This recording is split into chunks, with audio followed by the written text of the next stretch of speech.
Здравствуйте, добро пожаловать на занятия по Нагарджуне и пустоте Будды медицины. И мы дошли до следующей главы, и это глава 12. Не забывайте, что наша цель — закончить 27 глав в течение 5 лет. И это уже третий год, и мы хорошо продвигаемся. Мы уже перешли к 12 главе, и снова это парикша. Что значит что? Исследование. И на этот раз мы собираемся исследовать духха, страдания, да. Не знаю, как вы, но это ощущается как «О, наконец-то он добрался до этой темы». Я хотела бы исследовать весь разлад в моей жизни, все неурядицы в моей жизни. Я хотела бы исследовать и узнать, почему они происходят. Как, к примеру, появился COVID, и почему мой партнер иногда сварливый, почему моя собака писает в доме и подобные серьезные вещи. Вы понимаете. Итак, это называется, что означает изучение, исследование того. Это боль и неприятности в моей жизни. Происходят ли они из меня или из чего-то другого? И меня здесь так что это также может означать, произошли ли неприятности в моей жизни из-за неприятностей в моей жизни откуда-то еще. Происходят ли беды в моей жизни сами по себе или от чего-то другого? Я повторю, происходят ли проблемы в моей жизни из проблем в моей жизни, или они происходят из чего-то еще? Затем фактически Нагарджуна разбивает это на две части. Происходят ли проблемы в моей жизни из проблем в моей жизни, или они происходят из чего-то еще? И кто создает мне проблемы в моей жизни? Это я или кто-то другой? Кто доставляет мне неприятности? Это я всегда доставляю себе неприятности. Итак, мы обсуждаем себя и других в двух разных контекстах.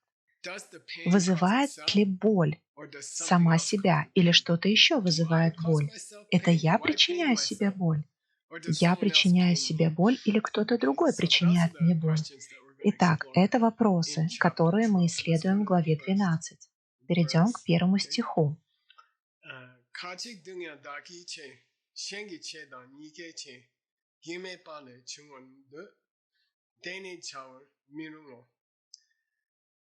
Нагарджуна дает вам 4 варианта о том, вызывает ли боль сама себя. Забудьте обо мне или о себе. Это не то, о чем мы говорим в первой части. Мы говорим о том, являются ли неприятности в моей жизни причиной неприятностей в моей жизни, или есть что-то еще, кроме неприятностей в моей жизни, что является причиной неприятностей в моей жизни. И Нагарджуна начинает, и он говорит, что этот вопрос обсуждается 4 различными группами людей. Существует 4 философские школы в Древней Индии около 2000 лет назад, которые имеют все мнения по этому вопросу. Кхачик означает «разные люди говорят разные вещи». Какие? Первый вариант. Некоторые из них говорят «дукендак киче». Неприятности в моей жизни происходят из неприятностей в моей жизни. И это первое мнение. Понятно из себя? Теперь второе мнение. Шенкиче. Что это? Да, из-за какого-то другого. Что-то другое, кроме неприятностей в моей жизни, является причиной неприятностей в моей жизни. Это второе мнение. Третье мнение. Негече. Это вы оба, ребята. Страдания, неприятности в вашей жизни вызывают неприятности в вашей жизни. И есть вещи, не являющиеся неприятностями в вашей жизни, которые также приносят неприятности в вашу жизнь. Абсолютно одно и то же. Третий вариант. Гюме. Да, ни то, ни другое. Ничто не вызывает неприятности в вашей жизни, они просто происходят. Эй, вы все неправы. Подождите минутку. Один из них должен быть правильным. Существует всего 4 возможности. Он говорит нет. И я думаю, это хорошее место для изучения санскрита. Итак, в разных частях этих занятий мы изучаем разные виды санскрита. И вот здесь есть санскрит, который, я думаю, будет полезно вставить прямо сейчас. И это из самого себя из чего-то другого, из обоих, не из одного из них. Давайте выучим, как на санскрите будут эти 4 возможности, а потом, как на санскрите неприятности в нашей жизни, потому что именно в них мы проводим свою жизнь. Итак, вот санскрит. Первый — сваям кирта. Сваям кирта. Сваям означает «сам из себя». Кирта означает «сделанный». Неприятности в вашей жизни сваям кирта происходят из самих себя. Неприятности в вашей жизни происходят из самих себя. На тибетском даккиче это происходит из себя. Это свая на санскрите имеет части су и ая. И су означает себя, а ая делает это существительным, самость. И мы видим это су в английском языке, когда говорим suicide, суицид. Сайд означает убить, а су означает себя. Себя происходит из суи, су. И solitary, одиночный, происходит от су. Итак, все эти слова происходят из этого своя. Также индоевропейское све, и это вошло в свой, себе и секрет. Итак, все эти слова означают самость. Кирта. Кирта происходит из глагола кир, который означает делать. Это корень слова карма. И кир, в общем, означает делать что-то. Английские родственные слова serial, злак, create, создавать, creativity, карма. Злак было время в истории, когда C изменился на звук S, и изначально это было K, отсюда креатив, и затем serial, злак. Хорошо. Итак, все это означает сделать. Теперь второй вариант — это то, что вещи паракирта.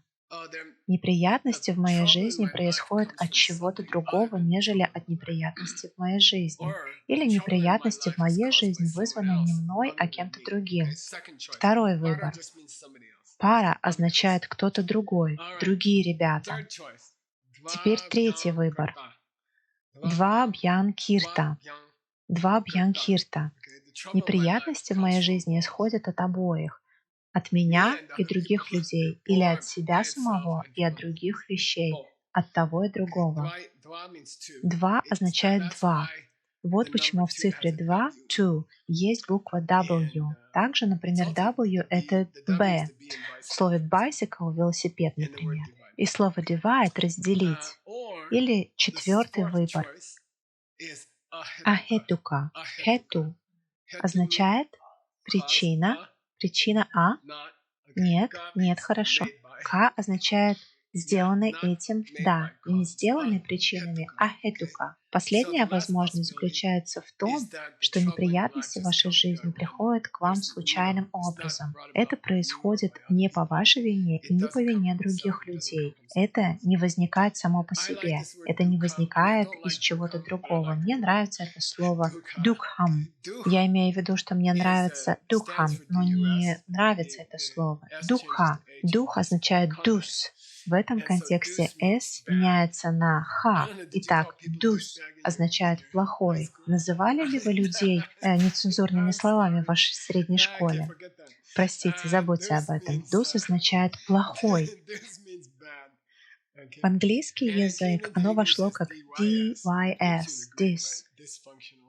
Я думаю, что через греческий дисфункциональный или disease — болезнь, а затем кха означает открытую ступицу колеса. Традиционно дукха объясняется как скрипучее колесо. Знаете же, как говорят, скрипучее колесо создает больше всего шума. Скрипучее колесо получает смазку. О да. В любом случае, проблемные люди привлекают к себе много внимания.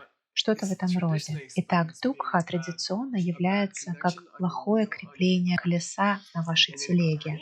А потом начинается ви-у, ви-у. Кха также встречается в индоевропейском языке как кхай. Это означает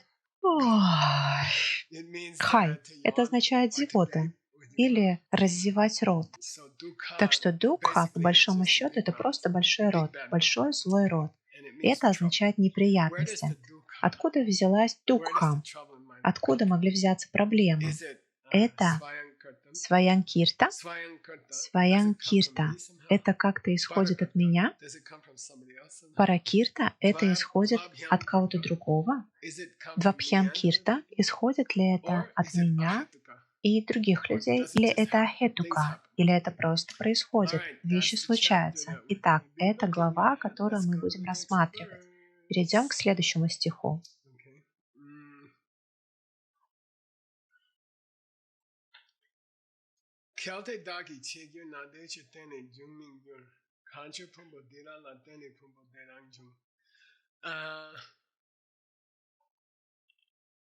Когда мы рассматриваем возможность того, что боль возникла из самой боли, Нагарджуна говорит, я имею в виду, что то смертное, разваливающееся на части тело, которое у вас есть, и ум, который у вас есть сейчас, возникли ли они из смертного, разваливающегося на части тела и ума в прошлой жизни?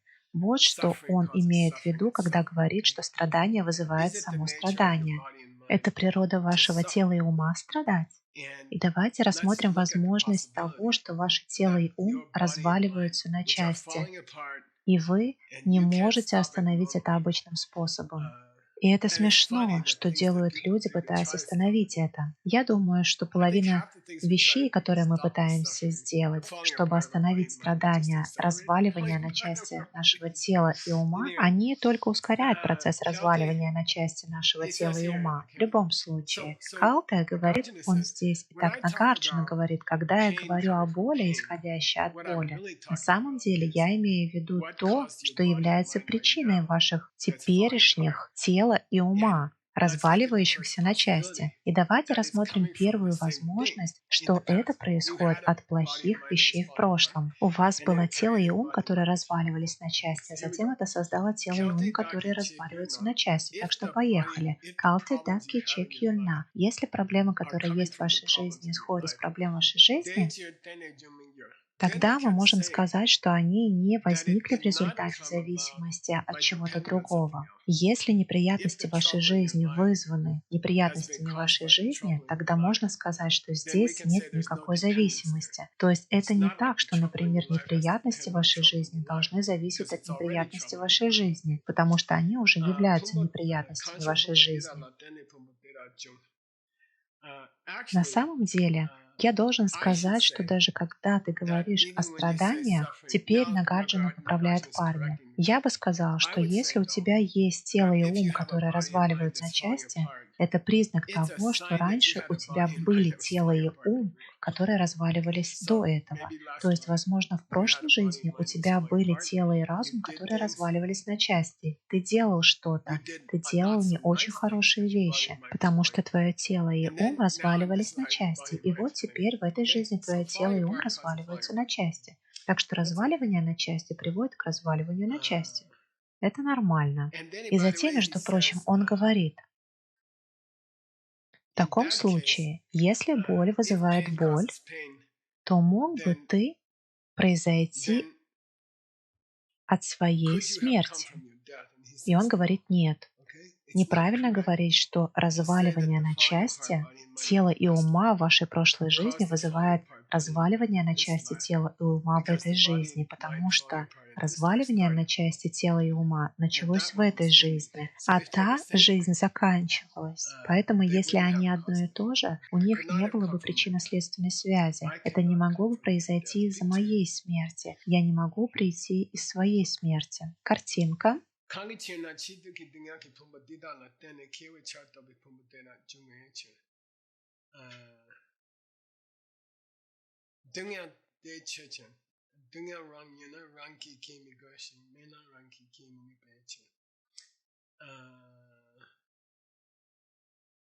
Если бы твое страдающее тело и ум пришли из твоего прошлого страдающего тела и ума, тогда поскольку твои прошлые тело и ум уже и так страдали, им не было бы необходимости создавать еще больше страданий, потому что они уже и так были страдающими. Никто не сделал их страдающими, причиной было страдание, и результатом было страдание, поэтому новых страданий не было создано. Если ваша природа страдать, то никто не должен заставлять вас страдать.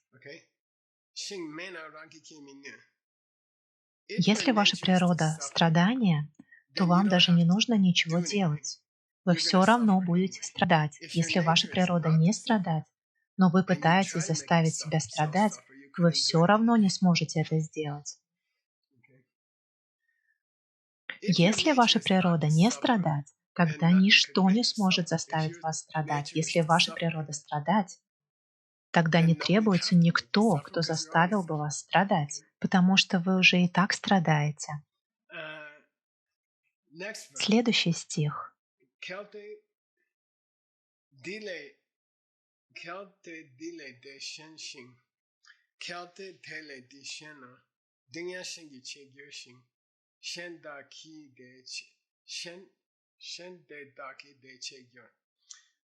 Вот так Чони Лама комментирует этот стих. Если разваливающиеся на части тело и ум, которые вы приняли в этой жизни, исходят от тела и ума во время вашей последней смерти, что является шен. Шен означает разваливающиеся на части тело и ум в этой жизни. Это ли ваше тело и ум, разваливающиеся на части в вашей прошлой жизни? Да или нет? Является ли ваше тело и ум, разваливающиеся на части в этой жизни, вашим телом и умом, разваливающимися на части в вашей прошлой жизни? Являются ли они одним и тем же? Нет, это один и тот же опыт. Но сначала происходит первое, а затем происходит второе. Итак, можем ли мы сказать, что разваливание на части вашего тела и ума в этой жизни отлично от разваливания на части вашего ума в вашей прошлой жизни? Это разные вещи? Да, это разные вещи. Если бы это были действительно разные вещи,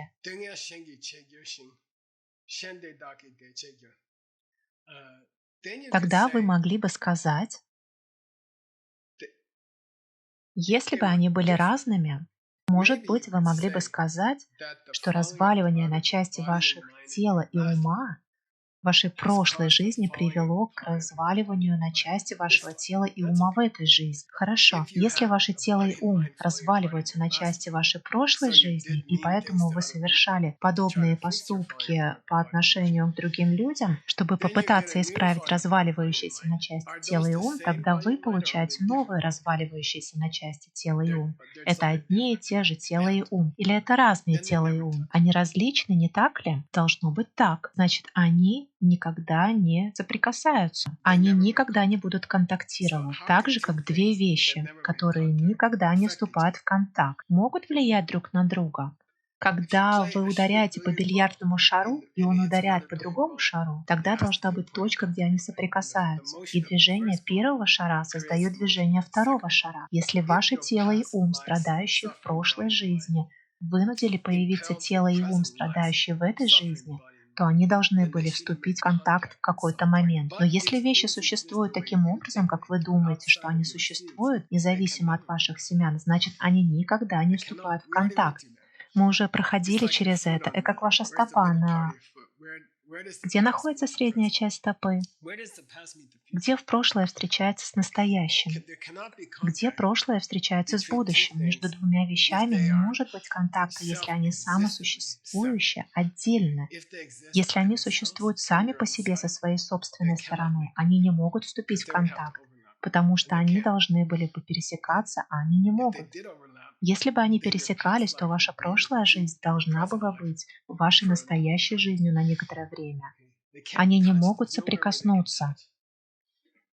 Нигде нет места, где они могли бы соприкоснуться. Нет места, где они могли бы касаться друг друга. Если ваша прошлая жизнь касается вашей настоящей жизни, тогда то место, где они соприкасаются, будет вашей как настоящей, так и прошлой жизнью. А это невозможно. Они должны быть отдельными. Если они полностью таким образом разделены, тогда к тому времени, когда ваша прошлая жизнь разрушила тело и ум, извините, если она все еще продолжает, вы еще не умерли, и вы не можете иметь будущее тело тело и ум. И если у вас есть будущее тело и ум, то ваше прошлое тело и ум уже умерли. Вещь, которая уже исчезла, не может иметь взаимоотношений с чем-то, что находится здесь. Невозможно. Что-то, что появилось в мгновение до этого, никогда не может быть причиной чего-то, что находится здесь сейчас, потому что для них нет времени соприкоснуться. Либо прошлая вещь должна иметь свой носок в настоящем, или у нынешней вещи должен быть край подошвы в прошлом.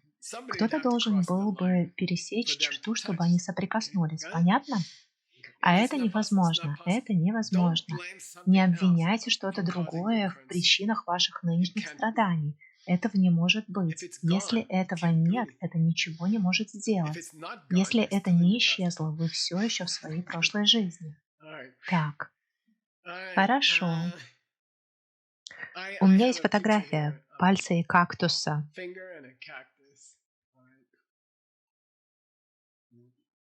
Это отличается от другой картинки с пальцем и кактусом. Почему, Гешева? Есть пространство между пальцем и кактусом. Если вещи никогда не касаются друг друга, вы не можете уколоться. Если ваш палец никогда не касается кактуса, вы не сможете пораниться. И дело в том, что ни ваш палец, ни ваши нынешние страдания не могут коснуться страданий вашей прошлой жизни. Это невозможно. Невозможно. Ребекка, если они никогда не соприкасаются, может ли одно причинить боль другому? Нет, если они никогда не соприкасаются, то одно не может быть причиной другого. Если вам нравится настаивать, то да.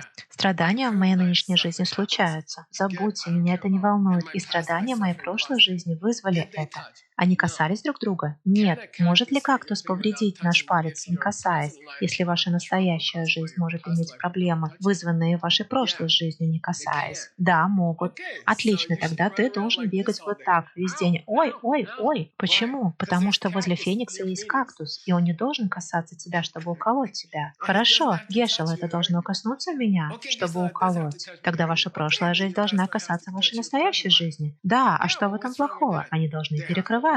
Тогда часть вашей прошлой жизни должна быть в настоящем, чтобы касаться вашей настоящей жизни, или часть вашей настоящей жизни должна быть в прошлом, чтобы касаться вашей прошлой жизни. Но это невозможно, потому что ваша настоящая жизнь отличается от вашей прошлой жизни. Если ваша настоящая жизнь соприкасалась с вашей прошлой жизнью, то вы бы находились в своей прошлой жизни. Понятно? То, что, как вы думаете, происходит, невозможно. Невозможно даже то, о чем постоянно говорит Будда. Что-то, чем вы занимаетесь в прошлой жизни, является причиной ваших страданий в этой жизни. Это невозможно. Будда, что-то не так. Кактус, которого вы никогда не можете касаться, покалывает ваш палец. Это то же самое, я повторю. Не выглядите такими растерянными. Или выглядите растерянными, это нормально. Если то, что вы делали в прошлой жизни, является причиной ваших страданий в настоящей жизни, тогда прошлая жизнь должна касаться настоящей жизни, точно так же, как ваш палец должен касаться кактуса. И если ваш палец может болеть, не касаясь кактуса, и если у вас могут быть проблемы в настоящей жизни без касания вашей прошлой жизни, то поскольку в Аризоне есть кактусы, каждый раз, когда вы пересекаете границу штата, ваш палец должен начать болеть. Почему? Потому что они могут причинять вам боль без прикосновения. Что вы имеете в виду? Причем здесь это? Потому что если ваша прошлая жизнь не касалась вашей настоящей жизни, то события вашей прошлой жизни все равно могут навредить вашей настоящей жизни, согласно тебе, Будда.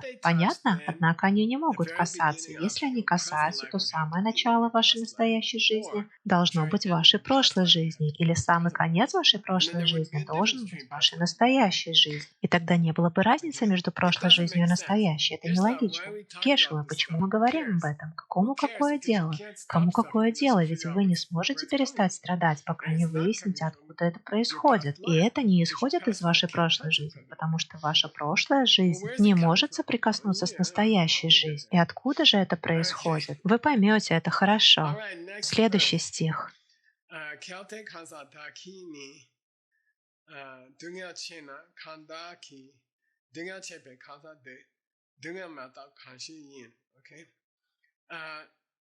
Если какой-то теперь это человек, скажем, если кто-нибудь другой может причинить мне боль,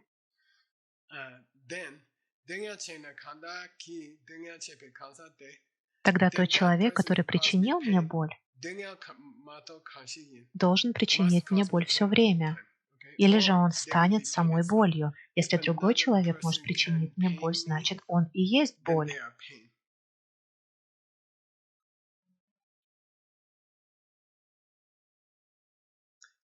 Если другой человек может причинить мне боль, значит, он и есть боль. Ясно? Если другой человек может, мы всегда виним в наших проблемах других людей все время, каждую минуту дня. Однако, если человек может заставить вас почувствовать боль, тогда он должен быть болью, потому что вы чувствуете боль, когда прикасаетесь к нему. Понятно? И тогда вы можете пойти другим путем. Думаю, вы можете воспринять это по-другому. И Чони Лама, если вы читаете Чони Ламу, то можете воспринимать это так. Вы можете посмотреть на картинку, это парень в офисе. Я не знаю, случалось ли с вами такое на работе, когда ваш начальник кричит на вас. Не знаю. Это почти определение работы. Итак, начальник кричит на парня. Итак, кто кому причиняет боль? Подожди, остановись здесь. Отлично. Кто кому причиняет боль? Начальник причиняет боль работнику, верно? Работник выглядит грустным. Начальник выглядит довольным, потому что он может быть начальником, и он причиняет боль человеку. И вы можете сказать, что начальник причиняет боль работнику, верно? Причинил ли работник сам себе боль? Существует ли начальник сам по себе? Является ли начальник работником? В этом заключается вопрос. Я имею в виду, что это один из главных вопросов этой главы. Когда кто-то другой причиняет вам страдания, когда ваш начальник кричит на вас, кто кричит на вас? Кто стал причиной? Да, это вы причиняете себе боль. Вы причиняете себе боль, что невозможно, как мы только что сказали. Отлично. Боль не может причинить боль боли, верно? Подумайте об этом. Кстати, все это переходит в вину. Можете ли вы винить других людей в своих проблемах? Или что стало причиной рака? Если мантра работает, чтобы остановить рак, тогда она остановит и причины, вызвавшие рак. Тогда вам нужно посмотреть, что на самом деле вызвало рак. Потому что если задача мантры остановить рак, то мантра должна остановить то, что вызвало рак. Потому что если мантра не может остановить то, что вызвало рак, то рак будет появляться все больше. Так работает ли мантра, чтобы остановить рак? Тогда она должна остановить и причину рака, верно? Вам нужно подумать об этом, как может мантра воздействовать на причину рака. Если причина рака уже исчезла, как можно вылечить рак с помощью мантры? Вам пришлось бы остановить причину рака, которая в любом случае уже исчезла. Вам не нужны мантры, чтобы остановить причину рака, потому что причина рака уже исчезла к тому моменту, когда рак появился. Как же вы собираетесь остановить рак, если вы не можете остановить причину его возникновения? Как вы можете контактировать с вещью, которая уже в прошлом? Это все равно, что писать своей прабабушке письмо или что-то в этом роде. Хорошо? Таким образом, способ, как работает мантра, чтобы остановить рак, это не то, как вы об этом думаете. Вам нужно собрать другие семена. И опять же, сохранение жизни– это отлично. Сохранение жизни какой-нибудь рыбы– это хорошо. И я думаю, что это заставит вас выйти из дома и спасти живое существо, которое находится перед вами. И нет ничего более мощного, чем это. Но я думаю, что у нас также есть еще выбор образа жизни, который вы хотите сделать при использовании вашего автомобиля или пластика и тому подобное, как вырубка деревьев. Это спасло бы гораздо больше жизней. Может быть, вы можете делать и то, и другое. Хорошо, следующий стих. Он объединяет 5, 6 и 7. Поехали.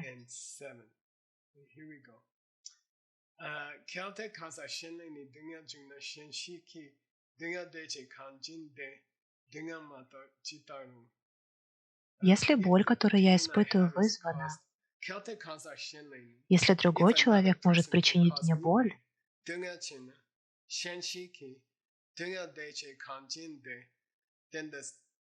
тогда страдания, которое он причинил мне, никогда не должны остановиться. Почему? Потому что если боль, если неприятности в моей жизни действительно вызваны другим человеком, тогда слово «другой» подразумевает человека, который не я сам. Правильно. То есть человек, который не является мной, доставил мне некоторые неприятности в моей жизни. Верно, это значит, что он должен был коснуться вас. Верно. Если он никогда не вступает в контакт с вами, тогда он не может причинить вам неприятности, верно? Правильно. Значит, его жизнь должна была вступить в контакт с вашей жизнью каким-то образом, верно? Верно. Значит, они должны пересекаться в какой-то момент, верно? Нет, он только коснулся меня. Они не пересекаются. Хорошо, так как же он касается тебя без пересечения? Но он только своим краем касается края моей неприятности. Но тогда у вас должен быть контакт, должно быть какое-то пересечение. Хорошо, есть пересечение, Гешева. Тогда другой человек и ваша проблема отчасти одно и то же. В любое время этот человек может доставлять вам проблемы. Думаю, есть такие люди.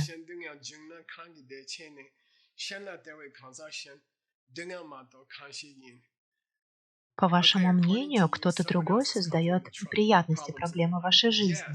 Да, это мой партнер. У меня нет проблем, он доставляет мне проблемы. Так кто-то другой доставляет вам проблемы, верно? Верно. Значит, он должен вступать в контакт с вами на каком-то уровне, верно? Он должен вступить в контакт с вами, чтобы доставить вам проблемы, верно? Да. Каким-то образом, в какой-то точке он становится вами. Прошлое касается настоящего. Таким образом, последняя часть прошлого — это первая часть настоящего, потому что последняя часть прошлого запускает ваши проблемы, верно? Кстати, если другого человека и начало вашей проблемы разделяла бы 1 миллисекунда, тогда они не смогли бы соприкоснуться. Нет точки, в которой они вступают в контакт. Причина закончилась, начинается результат. Но это нелогично, потому что если причина вызывает результат, тогда причина должна разделить несколько миллисекунд с результатом. Иначе то, чего нет, вызывает то, что есть. А это невозможно. Это все равно, что бильярдный шар, который уже попал в лузу, заставляет двигаться другой шар. Понимаете, что я имею в виду? Он должен быть там. Они оба должны быть на столе. Человек, который создает проблемы в вашей жизни, должен быть в один и тот же момент, в том же месте, что и вы, чтобы сделать это. Да, это значит, что он не является причиной, правильно? Почему нет? Потому что он уже в прошлом. К тому времени, как дерево вырастет из семени, семя исчезло. К тому времени, как ваш партнер доставляет вам неприятности, и вы получаете неприятности, ваш партнер должен стать невидимым, не существовать. Невидимый, несуществующий партнер, как семя, которое исчезло после того, как выросло дерево, продолжает доставлять вам неприятности, верно? Хорошо.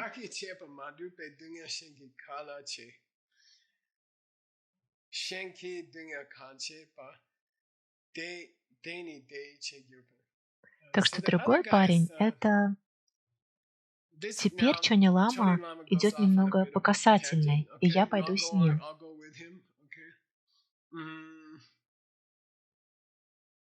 Он говорит, когда я говорю о вашей нынешней боли, которая вызвана кем-то еще, я просто имею в виду, что действия, совершенные формой жизни в прошлом, скажем, животным, причиняют боль человеку в этой жизни.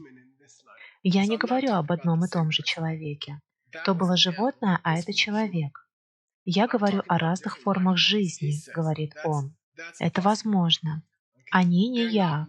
Животное — это другая форма жизни. Кто-то другой, не я. Когда я говорю, что кто-то другой, отличный от меня, создал неприятности в моей жизни, я говорю, что эти неприятности человеческой жизни были вызваны кем-то, кто был животным или кем-то в этом роде. Это пытается сказать другой парень. Тогда вы вынуждены страдать все время. Если кто-то может причинить вам страдания, если кто-то может создать вам неприятности, не вступая с вами в контакт, тогда у вас неприятности должны быть все время. Почему? Потому что они всегда не вступают с вами в контакт. Тогда вся ваша жизнь должна быть сплошными неприятностями. Я повторю, если кто-то может создать вам неприятности, не вступая с вами в контакт, тогда даже если он не находится рядом, у вас должны быть неприятности. Почему? потому что ему не нужно вступать в контакт с вами, чтобы создать вам неприятности. Я выбрал фотографию. Вы когда-нибудь причиняли боль себе будущему? Вот и ответ.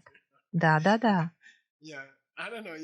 Вчера я приготовил сладкие булочки. Кое-кто учил меня делать булочки с корицей для нашего кофе. И тогда, я не знаю почему, мы все почувствовали, нас было там 4, и мы все почувствовали, что поскольку мы делали их с благородной целью, мы могли есть их столько, сколько хотели. И мы все съели по 3 или 4 штуки. И после этого я такой, какого черта я это сделал? Да, я причиняю боль себе будущему. Но как это возможно, если я никогда не касался его? Если я исчезну, если человек, который съел 3 или 4 булочки с корицей, исчезнет к тому времени, когда другой человек располнеет, тогда можете ли вы действительно сказать, что кто-то, кого здесь нет, доставляет неприятности кому-то, кто здесь есть? Это невозможно. На самом деле это невозможно. Хорошо, Гешева, что на самом деле происходит? Некое кармическое семя создает поедение булочек с корицей, и потом другое кармическое семя создает толстяка, но булочка с корицей не создает толстяка. Теоретически вы должны иметь возможность есть булочки с корицей и не полнеть. Мы все еще ищем это сладкое местечко. Хорошо. Давайте перейдем к следующему стиху. Я знаю, что это тяжело. Это тяжело получить столько учений Нагарджуна в один день. Потерпите.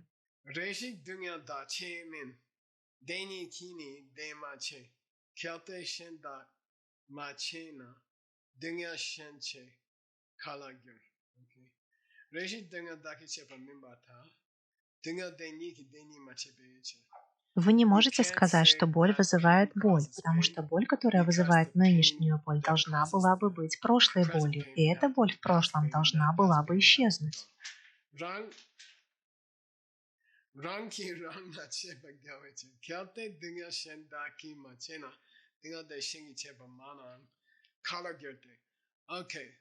Если не я сам причинил себе боль, а что-то другое причинило мне боль, но также это что-то исчезло к тому времени, когда у меня появилась моя собственная боль, и что-то, что исчезло, стало причиной чего-то, что не исчезло. Хорошо, у меня есть картинка, не знаю, почему такая, никто не может причинить мне боль. Я не могу. Майкл не может навредить Майклу, переедая. Майкл в 3 часа не может быть причиной проблемы для Майкла в 4 часа из-за переедания в 3 часа. Почему? Потому что Майкл, который переедает в 3 часа, исчезает к тому времени, когда Майкл в 4 часа страдает. Они никогда не соприкасались, они никогда не контактировали. Поэтому я не могу навредить себе. Очевидно, если кто-то другой приготовит мне булочки с корицей, и я съем их слишком много, поскольку кто-то другой никогда не прикасался ко мне, то также не причинил мне боль. Значит, у меня не было боли? Нет, я испытывал боль. Она исходила откуда-то еще. Хорошо, продолжаем.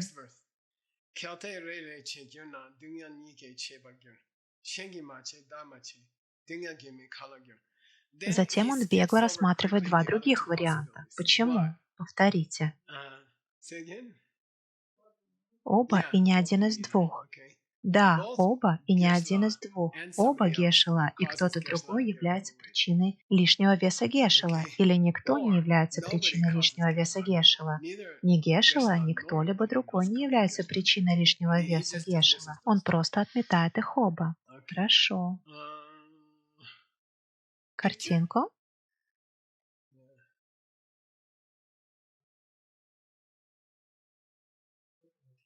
Это изображение 2 рук, складывающих пазл.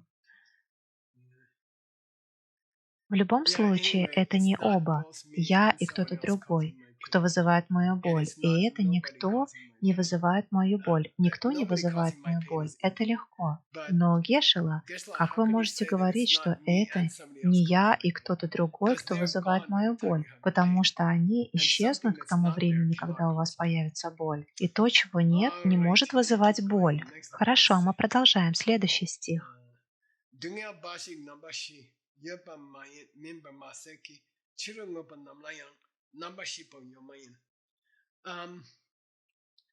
Он говорит, смотри, мы только что закончили обсуждение страданий с 4 точек зрения.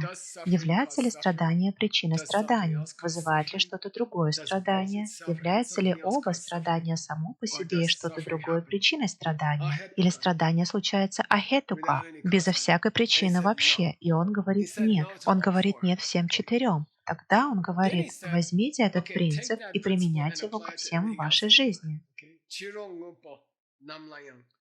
Применяйте его ко всем вещам вокруг вас в вашем мире. Все вещи вокруг вас в вашем мире также не вызваны сами собой, и не вызваны чем-то другим, и не вызваны и тем, и другим, и не вызваны ничем, но они вызваны. Так как же это происходит? Из семян в вашем уме. Вы создаете, ваш ум создает причину, ваш ум создает результат. Ваш ум создает связь между причиной и результатом, но причина не вызывает результат. Это заблуждение, это неправильно. Это означает, что все, что когда-либо делалось на этой планете теми, кто не понимал пустоты, были ошибочны. Все действия, совершенные за последние несколько миллионов лет, любым человеком в мире были ошибочными и не сделали того, что должны были сделать. Это не имело никакого отношения к тому, чего они хотели. Каждое действие в истории человечества было никчемным и бесполезным. Хорошо. И это радостное завершение этого первого занятия. Каждое действие любого живого существа, животного или человека в истории этого мира, если они не понимали этих вещей, было бесполезным и неправильным. Ладно, увидимся на следующем занятии.